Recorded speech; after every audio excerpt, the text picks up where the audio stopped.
저희가 지난 시간에 하나님을 사랑하는 자, 또 그의 뜻대로 부르심을 받은 자들은 한 가지를 안다고 그랬어요. 그들은 무엇을 확실하게 아냐면 모든 것이 합력하여 선을 이룬다라는 것을 안다는 거예요. 우리 인생 가운데 좋은 일도 슬픈 일도 나쁜 일도 악한 일도 풍성하게 형통했던 일도 아니면 그렇지 못했던 일들, 그 어떠한 일이라도 하나님께서는 그것을 수단 삼으시고 재료 삼아서 하나님의 선을 우리 가운데 이루실 수 있다. 그것을 성도들은 안다라고 얘기를 하는 것입니다. 그렇다고 하면 하나님의 선은 무엇인가? 하나님의 선은 하나님께 영광이 되고 우리한테 유익이 되는 거예요. 그리고 우리가 유익해짐으로 우리 주변과 세상이 함께 유익해지는 것이에요. 그러므로 하나님에서는 하나님의 영광 그리고 우리의 유익함이 다 함께 합쳐지는 그러한 선함이에요. 그 선함 중에서도 가장 중요한 선함, 최선의 선함은 우리가 예수 믿고 의롭게 되는 거예요. 우리가 예수 믿고 예수님 사람 되는 거예요. 예수님과 연합되는 거예요. 그것이 정말 최선의 선이고 우리가 예수님 믿고 예수님다워지는 건 역시 최선의 선이에요. 그것보다 아름다운 선이 없어요. 예수님 믿고 예수님다워지고 그러다가 점점 나중에 온전히 예수님다워지는 것. 예수님 믿고 예수님다워졌다가 온전히 예수님다워지는 것. 이걸 칭의, 성화, 영화라고 그랬어요. 그 모든 것이 하나로서 구원이다라고 말씀을 드렸습니다. 그래서 지난 시간에 또 미리 정하신 그들을 또한 부르시고 부르신 그들을 또한 의롭다 하시고 의롭다 하신 그들을 또한 영화롭게 하셨느니라. 영화롭게 하셨다. 그래서 우리가 예수님 믿고 의로워지고 의로워지다가 의롭게 되어가다가 온전히 영화로운 상태까지 가는 그런 것까지가 다 구원이다라고 그랬어요. 그래서 우리 안에 이런 꼼수를 부릴 때가 있죠. 목사님 혹시 죽기 직전에 예수님 믿으면 안 될까요? 죽기 1시간 전이나 아니면 죽기 한 일주일 전까지 좀 봐드릴 테니까 죽기 전에 예수님 믿으면 그래도 되잖아요 라고 하는 우리의 어떤 잔머리와 꼼수가 있어요. 그런데 예수 믿고 천국 가는 것만 구원이라고 하면 그래도 되죠. 하지만 우리의 구원은 예수님 믿고 천국 가는 것에서 끝나는 게 아니에요. 예수님 믿고 예수님다워지는 것까지, 그래서 온전히 예수님다워지는 것, 이 모든 여정이 구원인 것이에요. 그렇기 때문에 우리는 예수님을 믿고 단순히 천국이라는 장소에 가는 것이 아니라 예수님 믿고 예수님다워지는 구원, 예수님 믿고 하나님 중심으로 사는 구원, 예수님 믿고 하나님 없어도 괜찮은 그런 삶으로부터의 구원, 내가 내 인생의 주인 되는 삶으로부터의 구원, 예수님답지 못한 생각으로부터의 구원, 예수님답지 못한 말로부터의 구원, 예수님답지 못한 믿음으로부터의 구원, 예수님답지 못한 불순종으로부터의 구원, 그 모든 것이 구원의 여정이에요. 우리의 구원 안에 포함되어 있어요. 그렇게 구원받고 구원받다가 온전히 구원받는 것, 이것을 칭의, 영화, 성화, 영화라고 해서 모든 구원을 이렇게 얘기를 하고 있는 것입니다. 그래서 여러분과 저는 지금도 구원받고 있는 줄 믿습니다. 그래서 우리 안에 하나님의 형상을 이루어가는, 예수님의 형상을 이루어가는 것, 예수님다워지는 것이 얼마나 중요한지 모르겠어요. 예수님은 우리로 하여금 죄의 책임으로부터 우리를 구원하시기 위해서 맏아들을 주셨고, 죄의 영향력과 세력으로부터 우리를 구원하시기 위해서 독생자를 주셨고, 그리고 또 우리에게 맏아들을 주셔서 그 예수님을 보고 따라갈 수 있게 해주셨죠. 그러니까 누구든지 우리 안에 예수님이 없으면 예수님을 닮아갈 수가 없어요. 예수님이 없이 예수님을 앞에 두고 따라갈 수 있는 사람도 없어요. 우리 안에 예수님이 있기 때문에, 예수님의 영과 생명과 마음이 있기 때문에 우리 안에 예수님이 드러날 수 있어요. 예수님이 나타날 수 있어요. 마치 내 안에 예수님이 살고 있는 것처럼 그렇게 예수님의 형상이 저와 여러분 삶 가운데 나타나시길 바랍니다. 예수님 형상이 나타나는 것만큼 아름다운 건 없죠. 그리고 예수님의 형상이 나타나면 주변이 행복해요. 그리고 여러분 주변이 예수님의 형상을 닮아가도록 꿈꾸며 기도하셨으면 좋겠습니다.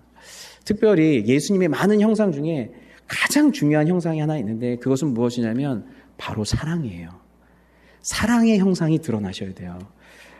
로마서 8장 28절 말씀을 다시 보면 우리가 알거니와 하나님을 사랑하는 자 곧 그의 뜻대로 부르심을 입은 자들이 있어요. 여기 보면 그의 뜻대로 부르심을 입은 것이 먼저일까요? 하나님을 사랑하는 것이 먼저일까요? 예, 여기 순서가 있어요. 예, 그의 뜻대로 부르심을 입은 것이 먼저예요. 그래서 그의 뜻대로 부르심을 입은 자들이 그렇게 부르심을 받아 하나님께서 그들 가운데 합력하여 선을 이루시면 그들이 어떤 존재가 되는 거예요? 하나님을 사랑하는 자가 되는 거예요. 하나님의 뜻대로 부르심을 입은 자들이 나중에 어떻게 돼요? 하나님을 사랑하는 자가 되는 거예요. 내가 사랑해서 하나님을 찾는 게 아니죠. 하나님께 먼저 부름을 받아야 하나님을 사랑하는 자가 되는데, 그러면 하나님은 어떻게 하셔야 돼요? 하나님께서 우리를 먼저 부르시고 어떤 일을 하셔야 되냐면 우리에게 사랑을 부어주셔야 돼요.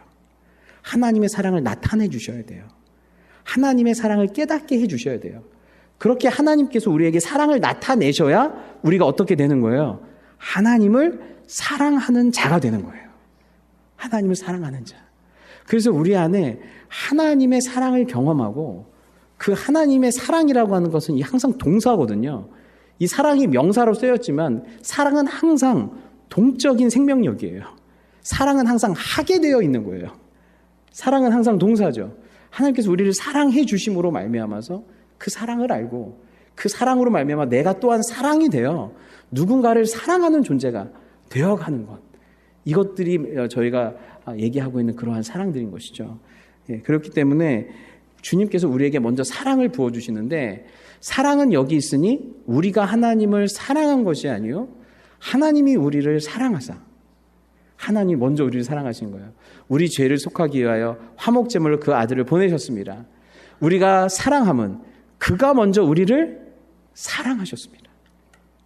그래서 여러분, 먼저 하나님을 사랑하려고 달려들시면 안 돼요. 그럼 제대로 된 사랑이 안 나와요. 예, 자기 멋대로의 사랑이 나오고 인간적 사랑이 나와요. 먼저 하나님의 사랑을 받으셔야 돼요. 먼저 하나님의 사랑을 아셔야 돼요. 그래서 주님께서 먼저 우리를 사랑해 주신 거예요. 예, 그래서 주님께서는 이렇게 주님을 사랑해 주시는데, 어떻게 사랑을 알려주시냐면 이제 오늘 말씀 31절부터 주님께서는 우리에게 사랑을 알려주시는데, 그런즉 이 일에 대하여 우리가 무슨 말을 하리요? 만일 하나님이 우리를 위하시면 누가 우리를 대적하리요? 이 말씀이 나와요. 하나님이 우리를 위하시면 누가 우리를 대적하리요? 하나님이 우리를 위하시면, 사랑이 느껴지십니까? 하나님이 나를 위하신다. 이게 사실은 엄청 감동스러운 말인데 우리가 잘 감동을 못할 때가 많아요. 왜냐하면 널 위한 거야 라고 했는데 알고 보니까 자기를 위한 거야. 널 위한 거야. 근데 알고 봤더니 말뿐이야. 이런 경우가 많아서 너를 위한다는 말에 뒤통수를 우리가 하도 많이 맞아가지고, 너를 위한다는 말에 저희가 감동이 잘 안 되는데, 하나님이 너희를 위하신다. 이것이요, 얼마나 큰 감동이고 얼마나 큰 위로인지 모르겠어요. 왜냐하면 그건 거짓도 아니고 실체가 없는 것이 아니라 실제로 하나님께서 우리를 위하시기 때문에 그래요. 거짓이 아니기 때문에 그래요. 예. 하나님이 우리를 위하시면, 근데 여기서 보시면 누가 우리를 대적하려고 그러죠. 이 말은 아무도 대적 안 한다는 뜻이 아니에요. 이 말 뜻은 뭐냐면 반어적인 표현이에요. 대적한다는 뜻이에요. 누군가는 우리를 대적할 거야. 예수 믿으면 더 많은 공격이 들어올 거야. 치열한 공격이 들어올 거야. 더 많은 고통도 있을 수 있을 거야. 더 많이 대적의 공격이 있을 거란 뜻이에요. 그런데 누가 우리를 대적하려 이렇게 얘기한 건 뭐냐면, 그렇다고 해도 소용이 없을 걸. 우리를 대적해도 그게 무슨 대수냐. 하나님이 우리를 위하시는데, 예수 믿고 공격이 없다는 뜻이 아니에요. 오히려 더 치열한 공격이 들어올 수가 있단 말이에요. 제대로 믿으면. 그러면 그렇다고 해도, 공격이 들어왔다고 해도 주님이 우리를 위하시기 때문에 그것들이 내 인생 가운데 하나님과 나의 사랑을 어떤 것도 회방 놓을 수 없을 것이다. 소용없다라는 뜻이에요. 그러니 쫄지 마. 이런 뜻이에요. 여러분, 이번 송구영신 예배 때 저희 말씀 카드 이렇게 뽑았잖아요. 여러분 다 좋은 말씀 다 뽑으셨죠? 예. 저도 송구영신 예배 때 말씀 카드를 뽑는데 저는 사실 이 송구행심 예배 때 말씀 카드 아니면 새해 때 말씀 카드 뽑는 걸 전 개인적으로 좀 좋아해요. 그러니까 왜냐하면 여러분은 그거를 이제 가볍게 뽑으셔도 되고 재미로 뽑으셔도 되고 즐거운 마음으로 뽑으셔도 돼요. 편안하게 뽑으시면 되는데 저 같은 경우는 새해의 말씀을 뽑으면 그 말씀을 되게 오래 간직하더라고요. 여러분 그거 아세요? 은혜는 휘발성이 생각보다 빠르다는 거? 그래서 방금 목사님 정말 은혜 받았어요. 근데 문 열고 딱 나가는 순간 은혜가 많이 날아가 버려요. 그래서 오늘 은혜 받으셨다고 해서 좀 뭐에 은혜 받으셨어요? 그러면 은혜 받긴 받았는데 생각이 안 나는 거야. 너무 빨리 날아가가지고 어떤 말씀이 되게 은혜가 됐대요. 그럼 그 어떤 말씀인데요? 잠깐만 기다려보세요. 다시 듣고. 왜 금방 휘발성이 있어요. 그런데 제가 새해에 어떤 말씀을 받으면 제가 그걸 되게 오래 간직해서 제가 뽑는 걸 되게 중요하게 생각하거든요. 전 개인적으로는. 그래서 그 1부 예배 그리고 2부 예배 부장님들이 그 말씀 바구니 이렇게 돌렸잖아요. 그래서 제가 1부 예배 그 부장님 그 바구니의 말씀을 딱 뽑았어요. 근데 제가 어떤 말씀 뽑았냐면 내가 사망의 음침한 골짜기를 다닐지라도 해를 두려워하지 않을 것은. 근데 그 말씀을 딱 뽑는 순간 정말 마음 같아서는 말씀을 버리고 싶더라고요. 말씀을 딱 덮고 싶은 거예요. 아닐 거야. 아닐 거야. 내가 아름답고 행복한 교회 왔는데 사망의 음침한 골짜기 이거 아닐 거야. 안 보고 싶은 거예요. 제 마음에 너무나 저항감이 있는 거예요. 근데 더 웃긴 건 뭐냐면 제가 바로 5분 전에 뭐라고 말씀 전했냐면 여러분을 아프게 하고 힘들게 하는 그 말씀 갖다 버리거나 밀어내지 마시고 잘 품으세요. 그렇게 얘기했어요. 5분 전에 제가. 그런데 실제로 네가 사망의 음침한 골짜기를 다닐지라도 말씀이 딱 뽑으니까 너무 싫은 거예요. 다행히 2부 예배 부장님이신 부장님께서 이거 말씀 함을 들고 또 제 앞에 걸어오시는 거예요. 다시 뽑아야겠다. 저 개인적으로 엄청 싸움이 있는 거예요. 그래서 그걸 딱 뽑았어요. 두 번째를. 예, 딱 뽑았는데 그 말씀이 뭐인 줄 아세요? 너는 하나님 앞에서 정직하게 행하여. 첫 번째 게 맞구나. 그래서 와, 제가 입을 딱 다물었어요. 예. 그러니까 이건 여러분은 믿거나 말거나 한데 전 개인적으로 그런 거예요. 그러면서 첫 번째 게 맞구나. 그리고 나서 이 말씀을 다시 곱씹기 시작했어요. 그래, 먹자. 그래, 받아들이자. 그런데 이 말씀을 제가 묵상하면 묵상할수록 그 뒤에 구절. 내가 사망의 음침한 골짜기를 다닐지라도. 예. 누가 너에게 그런 일들이 있을지라도. 없지 않다는 거야. 있을지라도. 해를 두려워하지 말아라. 주의 지팡이와 막대기가 너와 함께 하실 것이다. 쫄지 말자. 이게 뭐냐면 임채용 목사 쫄지 마. 무슨 일을 하도 쫄지 마. 그게 무슨 소용이야. 주의 지팡이와 막대기가 당신과 함께하고 있는데 무슨 소용이야. 여러분 우리가 담대할 수 있는 거는 우리가 가지고 있는 무기나 재산이나 사람이나 환경이 좋아서가 아니에요. 우리가 담대할 수 있는 것은 우리를 위하시는 하나님이 나와 함께 하시기 때문이에요. 우리를 하나님이 위하셔서 푸른 초장 실만한 물가도 보내시고 우리를 위하셔서 사망의 음침한 골짜기도 통과해 가게 하시는 거예요. 그 모든 것이 우리의 인생의 모든 것 속에 나를 향한 하나님의 위하심이 있다라고 하는 이 믿음과 사랑 때문에 우리가 담대하게 서 있는 줄을 믿습니다. 그래서 위한다는 게 이렇게 너무 큰 사랑이에요. 그리고 나서 30절에 누가가 또 나와요. 누가 능히 하나님께서 택하신 자들을 고발하리요. 이 말은 고발 안 한다는 뜻이 아니겠죠. 누군가는 고발할 거라는 뜻이에요. 누가 정죄하리요. 죽으실 뿐 아니라 다시 살아나신 이는 그리스도 예수시니 그는 하나님 우편에 계신 자요 우리를 위하여. 여기에도 예수님께서도 뭐 한대요? 아까 하나님이 우리를 위하신다고 그랬죠. 하나님이 우리를 위하시면 누가 대적하리요? 근데 여기서는 예수님이 우리를 위하여 뭐 하세요? 간구하세요. 누군가는 우리를 고발할 거예요. 누군가는 우리를 정죄할 거예요. 누군가는 네가 진짜 크리스천 맞냐? 누군가는 진짜 네가 구원받은 사람 맞냐? 정죄할 거란 말이에요. 근데 그게 있겠지만 소용없다라는 뜻이에요. 그렇게 너희를 정죄하겠지만 그거 아무런 소용없다. 왜? 그 죄를 위해 예수께서 죽으셨고 부활하셨고 지금도 보좌 우편에서 부활하신 몸 십자가의 흔적을 가지시고 하나님 앞에서 우리를 위해서 간구하고 계신 예수님이 있기 때문에 아버지, 이들의 죄를 용서해 주옵소서. 이 죄 때문에 제가 죽었습니다. 이 죄 때문에 제가 부활했습니다. 그리고 지금도 십자가의 흔적을 가지고 아들이 아버지께 구하오니 그를 불쌍히 여겨 주시옵소서라고 우리를 위하여 간구하시는 예수님이 있기 때문에 고발이 있고 정죄가 있더라도 소용없다라는 것이에요. 우리를 위하여 그렇게 간구하시고 기도하시는, 여러분, 누군가 널 위해 기도하네. 찬양 너무 은혜롭죠. 왜냐하면 그게 사랑으로 들려서 그래요. 누군가 나를 위해서 기도한다는 건 나를 향한 사랑의 마음이 없으면, 관심이 없으면 기도할 수가 없어요. 그런데 여러분은 누가 여러분을 위해서 기도해 주고 계신가요? 예, 저와 여러분 사이, 여러분은 이 세상에서 제일 유명하시고 제일 높으신 분이 기도해 주고 계세요. 예수님께서 기도해 주고 계세요. 우리 성령님도 기도해 주고 계세요.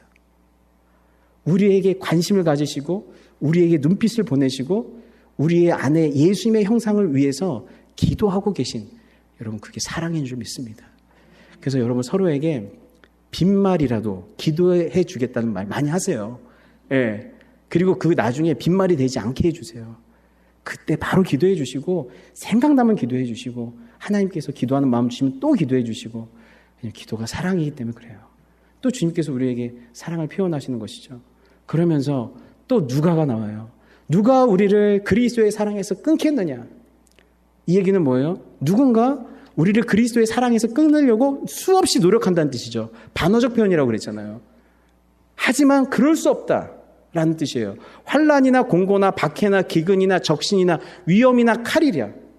이 적신은 이 벌거벗음을 얘기하는 건데, 환난이나 공고나 박해나 기근이나 벌거벗음이나 위험이나 칼이랴, 그 모든 것들이 나를 위협할지라도 그리스도의 사랑에서 내가 끊어지지가 않더라라는 얘기를 하고 있어요. 근데 이건 신학적인 고백도 아니고 그냥 신학적 서술도 아니고요. 바울의 체험에서 나온 얘기예요. 바울의 체험에서 나온 간증이에요. 왜냐하면 실제로 바울이 여기에 있는 모든 걸 다 겪었거든요. 이런 걸 다 겪었는데 내가 그리스도의 사랑에서 끊어지지가 않더라는 걸 경험으로 얘기하고 있는 거예요. 그래서 여기 말씀 보시면 고린도 후서 11장 말씀 보시면 그들이 그리스도의 일꾼이냐 정신없는 말을 하거니와 나는 더욱 그러하도다. 내가 수고를 넘치도록 하고 옥에 갇히기도 더 많이 하고 매도 수없이 맞고 여러 번 죽을 뻔하였으니 유대인들에게 40에 하나 감한 매를 5번 맞았으며 3번 태장으로 맞고 1번 돌로 맞고 3번 파선하고 일주야를 깊은 바다에서 지냈으며. 환난이 하나라도 피해갔나요? 안 피해갔어요. 40의 감한 매를 5번 맞았고 3번이나 태장을 맞고요. 3번 파선하고 일주야를 깊은 바다에서 지났어요. 여러 번 여행하면서 위험이 하나도 안 피해갔어요. 그 중에 이런 위험은 없었다. 이런 게 없어요. 강의 위험과 강도의 위험과 동족의 위험과 이방인의 위험과 시내의 위험과 광야의 위험과 바다 위험과 거짓 현재 중에 위험을 당하고 또 수고하며 애쓰고 여러 번 자지 못하고 줄이며 목마르고 여러 번 굶고 춥고 헐벗었노라. 아까 적신 나왔죠. 이 외의 일은 고사하고도 아직도 날마다 내 속에 눌리는 일이 있으니 곤고함. 눌림, 마음의 괴로움이 곤고함이거든요. 외적인 고통뿐만 아니라 마음의 괴로움이 있었다는 거예요.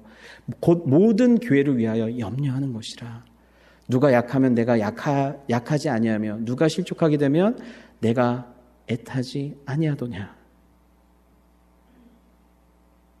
이 모든 걸, 이 정도면 하나님의 사랑에서 끊어질 만한, 예수 믿고 너무너무 힘든 거예요. 예수 믿고 사명자로 살아가고 예수 믿고 예수 믿는 자답게 살아가는 것이 얼마나 많은 공격이 있는지 몰랐던 거예요. 근데 이걸 다 겪었는데 그걸 다 겪고도 내가 그리스도의 사랑에서 끊어지지가 않더라 라고 얘기를 하고 있어요. 그러면서 이 마지막에 보시면 그리고 고린도후서 12장 10절에 심지어 내가 그리스도를 위하여 약한 것들 능욕, 궁핍, 박해, 공고를 기뻐한대요. 이는 내가 약한 그때 강함이라. 내가 그리스도를 위하여 살아갈 수 있음에 감사한다는 거예요.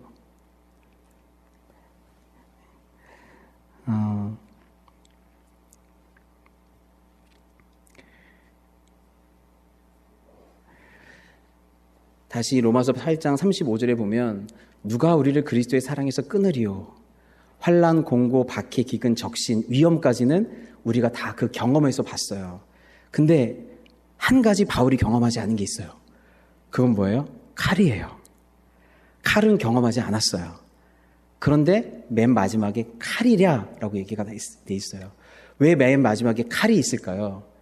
여러분, 바울 입장에서는 내가 아직 칼은 경험해보지 못했지만, 칼의 위협을 경험해보지 못했지만, 칼의 위협이 있을지라도 내가 이런 상황에서도 그리스도의 사랑에서 끊어지지 않는 걸 보니 내 목에 칼이 들어와도 나는 그리스도의 사랑에서 끊어지지 않겠구나. 내 목은 잘릴지 몰라도 그리스도의 사랑은 끊어지지 않겠구나를 알게 된 거예요. 그래서 실제로 바울은 로마 시민권자였기 때문에 죽을 때 십자가형으로 죽지 않았어요. 초대교회 전승에 의하면 바울은 뭘로 죽어요? 참수형으로 죽어요. 목에 칼이 베어 죽는 거예요. 그것까지 예상했던 것 같아요. 여러분, 여기에서 바울이요, 그리스도의 사랑을 어떤 논리적으로 아니면 철학적으로 아니면 시적으로 표현하지 않아요. 그리스도의 사랑을 어떤 느낌으로 표현하지도 않아요. 이게 얼마나 뜨겁고 얼마나 이게 신비적인 경험이고 그거를 어떤 느낌이나 신비적인 경험으로 표현하지 않아요. 지금 바울은 그리스도의 사랑을 자기 인생에 걸쳐서 내가 경험한 그리스도의 사랑을 뭘로 표현하고 있는 거냐면 끈질김으로 표현하고 있는 거예요. 끈질기다. 끊어낼 수가 없다. 그 모든 것들이 왔음에도 불구하고 그리스도의 사랑이 끈질긴 하나님의 의지다라고 얘기를 하고 있는 거예요. 하나님의 강력한 의지, 그리스도의 강력한 의지가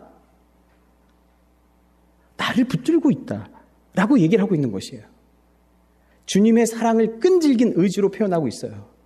사랑은 그래서 죽음같이 강하고, 아가서에 보면 사랑은 죽음같이 강해요. 아무리 사랑을 피하려고 해도, 무시하려고 해도, 거부하려고 해도 죽음은 우리가 아무리 무시하고 거부한다고 해도 결국 죽게 돼 있죠. 죽음을 향해 가게 돼 있죠. 그리스도의 사랑이 마치 그렇다는 거예요. 우리가 그 사랑을 아무리 거부하려고 해도 그 사랑을 향해, 그 사랑을 거부할 수 없는, 그래서 사랑이 죽음같이 강한 의지로 표현이 되고 있는 거예요. 주님의 사랑, 끊어낼 수 없다라는 것이에요. 예. 그래서 제가 최근에 하나님 앞에서 기도하는데 제가 그렇게 기도하는 거예요. 하나님, 저 좀 더 사랑해 주세요. 하나님, 저 더 사랑해 주세요. 근데 여러분, 왜 목사가 하나님 사랑을 몰라요? 하나님 사랑을 왜 모르겠어요? 안 누려봤겠어요? 근데 뭐예요? 내가 하나님 사랑에 여전히 목말라 하고 그 사랑을 더 누리고 싶고 더 많이 알고 싶은, 저 역시도 끈질기게 주님의 사랑을 갈망하고 있는 거예요. 예수 믿고 나서부터 계속적으로 내 안에 왜 하나님을 향한 사랑이 왜 이렇게 끈질기게 나를 덮고 있는 것인가? 나 역시도 왜 이렇게 하나님을 끈질기게 하나님의 사랑을 갈망하는 것인가? 그것은 주님이 우리를 그토록 끈질기고 강력한 사랑으로 사랑하고 계신 줄 믿습니다. 끊을 수가 없는 거예요. 그러나 이 모든 일에 우리를 사랑하시는 이로 말미암아 우리가 넉넉히 이기느니라 라고 표현을 하는 것이죠. 그리고 나서 그리스도의 사랑을 깨닫고 나서 이 바울은 하나님의 사랑을 더욱더 확신하게 돼요. 그래서 38절에 내가 확신하노니 사망이나 생명이나 천사들이나 권세자들이나 현재일이나 장래일이나 능력이나 높음이나 깊음이나 다른 어떤 피조물이라도 우리를 우리 주 그리스도 예수 안에 있는 하나님의 사랑에서 끊을 수 없으리라. 확실하게 표현해요. 예수의 사랑을 통해서 하나님의 사랑을 확신하는 거예요. 여기 보면 두 개씩 다 짝이 있어요. 사망이나 생명, 천사나 권세, 현재일이나 장래일, 능력을 제외하고 높음이나 깊음. 그 어떤 것도 나를 향한 하나님의 사랑에서 끊어낼 수가 없다는 거예요. 사망이나 생명, 이게 얼마나 힘이 세요? 먹고 사는 문제, 죽는 문제, 얼마나 힘이 세요? 천사들이나 권세자들, 보이지 않는 영적 세계를 얘기해요. 영적 세계에서의 얼마나 많은 공격들이 있어요. 예. 그리고 현재일이나 장래일, 앞으로 벌어질 그 어떠한 사건이 오더라도, 아무리 큰 일이 오더라도 하나님의 사랑에서 나를 끊어낼 수가 없다는 거예요. 높음이나 깊음, 높음이나 그 높은 것과 깊은 것, 예. 우리를 높이 올려서 우리를 교만하게 할 때가 있어요. 우리를 가장 낮춰서 완전히 낙심하게 할 때가 있어요. 하지만 그럴지라도 그 교만과 낙심 그 사이 속에서도, 그러한 공격 속에서도 하나님의 사랑에서 나를 끊어낼 수가 없다는 거예요. 그 어떠한 능력이, 아무리 강력한 능력이 있을지라도 나를 향한 그 하나님의 사랑에서 분리시킬 수가 없다는 거예요. 믿으십니까? 그걸 정말 여러분 아시겠습니까? 이 얘기를 할 때 우리 안에는 가장 큰 항상 문제가 뭐냐면 내가 문제예요. 왜 그러냐면 그 하나님의 사랑을 하나님의 사랑으로서 받아들여야 되는데, 하나님, 저 같은 사람을 사랑하시는 게 맞나요? 하나님, 제가 그런 사랑을 받을 자격이 있나요? 저는 하나님을 그렇게 사랑하나요? 내가 하나님을 얼마나 사랑하는지, 아니면 내가 그러한 자격이 있는지, 그러한 나를 바라보면서 이런 나를 하나님이 사랑하실까? 라고 생각을 해요. 하지만 여러분, 여러분의 반응 이전에 우리는요, 먹고 사는 문제, 또 죽음의 문제 앞에서 엄청 흔들려요. 우리는 영적으로 연약해서 영적 공격이 있을 때 엄청 흔들려요. 현재일이나 장래일에 여러분에게 어떤 사건이 터지면 우리는 엄청 흔들려요. 여러분, 하나님께서 교만하게 하시면 하나님 떠나는 사람도 많이 있고, 낙심하게 하면 하나님 부인하는 사람도 있을 때가 많아요. 내 인생에 한 번도 흔들림 없이 내가 온전히 하나님을 그렇게 사랑으로 붙들어 본 적이 별로 없어요. 나는 계속 흔들리는데, 근데 어떤 한 분이 나를 그 어떠한 세력과 능력 속에서도 끊임없는 사랑으로, 온전한 사랑으로 나를 사랑하시는 분이 있는 거예요. 그 분 때문에, 그럼에도 불구하고 나를 사랑하시는, 이런 나를 사랑하시는 그 분 때문에 그 사랑의 강권함이 받아 그 무조건적인 사랑을 알고 깨달아서, 아, 주님, 저도 주님을 끊어낼 수 없네요. 누가 우리를 그리스도의 사랑에서 끊으리요? 가장 큰 적은 여러분 자신이거든요. 근데 나도 하나님의 무조건적인 사랑, 흔들림 없는 사랑, 예수 그리스도를 통한 사랑, 예수 그리스도와 있는 하나님의 사랑, 다시 예수 그리스도의 보혈로 용서하시고 부활의 능력으로 일으키시고 사랑하는 자야, 나와 함께 가자라고 부르시는 그 하나님의 사랑을 경험한 사람은, 저도 그 사랑 앞에서 저도 주님의 사랑을 끊어낼 수 없습니다 라고 고백하는 거예요. 그걸 항복이라고 하는 거예요. 내가 하나님께 사랑해 드려서 하나님이 사랑해 주시는 게 아니에요. 그래서 우리는 끊임없이 그 사랑의 강권함을 입어 그 사랑을 아는 자로 주님 앞에 서게 되는 줄 믿습니다. 여러분, 그 사랑을 아셨으면 좋겠어요. 먼저 아셨으면 좋겠어요. 저는 정말 예수님을 닮고 싶어요. 예수님의 형상을 이루고 싶어요. 왜냐하면 예수님보다 하나님의 사랑을 온전히 누린 사람은 없어요. 예수님처럼 하나님의 사랑을 제한 없이 온전히 누리고 그 사랑 안에서 사랑이라는 존재로 사시는 분은 없어요. 저는 그 하나님의 사랑을 온전히 누리고 싶어서 예수님의 형상, 예수님을 닮은 만큼 누려요. 근데 예수님을 아는 만큼, 닮아가는 만큼 그 사랑을 알고 누려요. 그래서 하나님, 저 주님 더 닮고 싶어요. 예수님 더 닮고 싶어요. 그래서 하나님 사랑을 더 누리고 주님이 사랑이듯 나도 사랑이라는 동사로 살고 싶어요 라고 저와 여러분이 소원하는 줄 믿습니다. 예. 그래서 예수님이 이렇게 얘기해요. 제가 정말 좋아하는 말씀인데요. 요한복음 17장 24절에 아버지여, 내게 주신 자도 나 있는 곳에 나와 함께 있어. 사랑하는 사람은 함께 있고 싶은 거예요. 왜 전도해요? 당신과 영원을 함께 살고 싶어서 전도하는 거 아니에요? 함께 영원히 함께 하고 싶어서 전도하는 거 아니에요? 야, 20년만 보자. 70평생만 보자가 아니라 당신과 영원을 살고 싶습니다. 이게 전도잖아요. 사랑이잖아요. 전도는 상급이 아니라 사랑이잖아요. 그러니까 사랑은 뭐예요? 함께 있는 거예요. 함께 있어 아버지께서 창세전부터 나를 사랑하심으로 내게 주신 나의 영광을 그들로 보게 하시기를 원한대요. 창세전부터 지금까지 하나님이 예수님을 사랑하시는 그 사랑의 영광. 여러분, 성형수술 받을 게 없어요. 사랑받는 자가 여인이 제일 이뻐요. 사랑받는 사람의 얼굴이 제일 이뻐요. 그래서 어떠한 성형수술도 여인의 얼굴을 수녀로 바꿀 수 없다고 그러잖아요. 그 얘기는 뭐냐면 그 어떠한 것으로도 할 수 없는 사랑받는 자에게서 나오는 빛과 같은 아름다움이 있어요. 그걸 보여주고 있대요. 내가 하나님께 어떤 사랑을 받고 있는지 너희들과 함께 보여주고 싶다. 그리고 너희들도 하나님 나라에서 해같이 빛날 거라는 거예요. 왜? 사랑을 받으니까요. 그러면서 25절에 의로우신 아버지여 세상의 아버지를 알지 못하여도 나는 아버지를 알았사옵고 그들도 아버지께서 나를 보내신 줄 알았사옵니다. 나는 아버지가 사랑인 것을 압니다는 거예요.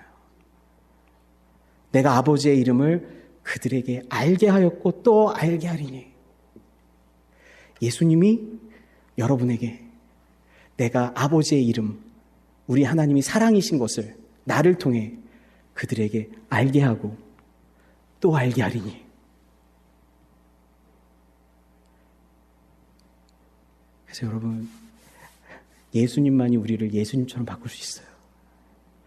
예수님이 우리에게 아버지가 사랑이란 것을 내가 오늘도 알게 하고 지난주에 알게 했던 것처럼 오늘도 알게 하고 다음 주도 알게 하고 평생 하나님이 사랑이심을 그 무한한 사랑을 다함이 없는 그 사랑을 알게 하려고 왔다는 거예요. 더 충격적인 것은 나를 사랑하신 사랑이 그들 안에 있대요. 독생자 예수를 사랑하시는 퀄러티의 사랑이 나를 사랑하시는 사랑이래요. 나도 그들 안에 있게 하려 함이니라. 그래서 여러분, 하나님을 사랑하자고 오늘 선동하는 게 아니에요. 여러분, 주님이 사랑이심을 저와 여러분이 예수 그리스도를 통해서 더 많이 하셨으면 좋겠습니다. 더 많이 누리셨으면 좋겠습니다. 예수님의 형상이 돼서 그 사랑을 더 많이 누리시고 그 사랑을 닮아가고 사랑의 존재로 살아가는 저와 여러분 되시길 바랍니다. 기도하겠습니다.